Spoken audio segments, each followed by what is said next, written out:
आप कहानी में हमको एक शिखा नाम की लड़की दिखाई जाती है जो एक ट्यूशन टीचर होती है और एक ही इंस्टीट्यूट में बच्चों को ट्यूशन पढ़ाती है। फिर एक दिन शिखा के क्लास ज्वाइन करने के लिए एक मयंक नाम का लड़का आता है और ये काफ़ी छिचोरा होता है क्योंकि दोस्तों सारे दिन क्लास में बैठकर इसका ध्यान पढ़ाई पर नहीं मैडम की तरफ ज़्यादा होता है और ये मैडम के बारे में ही सोचता रहता है। अब क्लास ख़त्म हो जाती है तो मयंक शिखा मैडम की तारीफ़ करता है और मैडम को बोलता है कि मैडम सच में आप काफ़ी अच्छा पढ़ाती हो, मुझको काफ़ी मज़ा आया।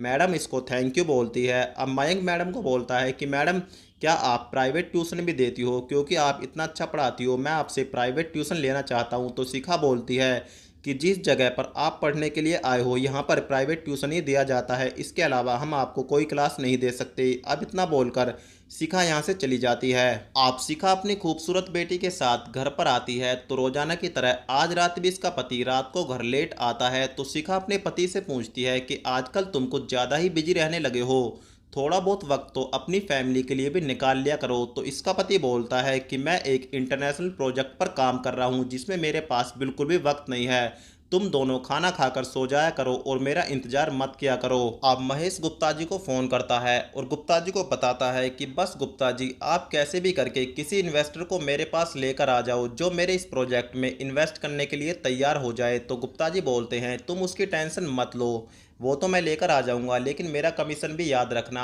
अब दोस्तों सबसे बड़े मजे की बात ये होती है कि महेश का जिस लड़की के साथ अफेयर चल रहा है वो लड़की पहले ही गुप्ता जी के साथ मिली हुई है और ये दोनों धीरे धीरे महेश को नोचकर खा रहे हैं। अब अगले दिन गुप्ता जी महेश को फोन करते हैं और इसको बताते हैं कि मुझे इन्वेस्टर मिल गया है जो अपना पूरा 100 करोड़ रुपए इन्वेस्ट करने के लिए तैयार है, लेकिन उसकी एक शर्त है, वो 100 करोड़ रुपए लगा रहा है, उसको इसके लिए एक सिक्योरिटी चाहिए। तो तुम्हें भी 5 करोड़ रुपए एज अ सिक्योरिटी उसको देने पड़ेंगे और उसके बाद वो तुरंत तुम्हारे इस प्रोजेक्ट में 100 करोड़ रुपए इन्वेस्ट कर देगा। तो महेश बोलता है ठीक है, मुझे थोड़ा वक्त दो, मैं सोचकर बताता हूँ। अब महेश अपनी मासूका से इस बारे में सलाह लेता है तो इसकी मासूका बोलती है कि कोई इंसान तुम्हें अपना पूरा 100 करोड़ रुपया देने के लिए तैयार है तो उसको उसके लिए भी कोई सिक्योरिटी चाहिए। तो मुझको लगता है कि अगर वो तुमसे 5 करोड़ रुपए की सिक्योरिटी मांग रहा है तो तुमको 5 करोड़ रुपए उसको दे देने चाहिए। तो दोस्तों ये अपनी मासूका की बात मान लेता है।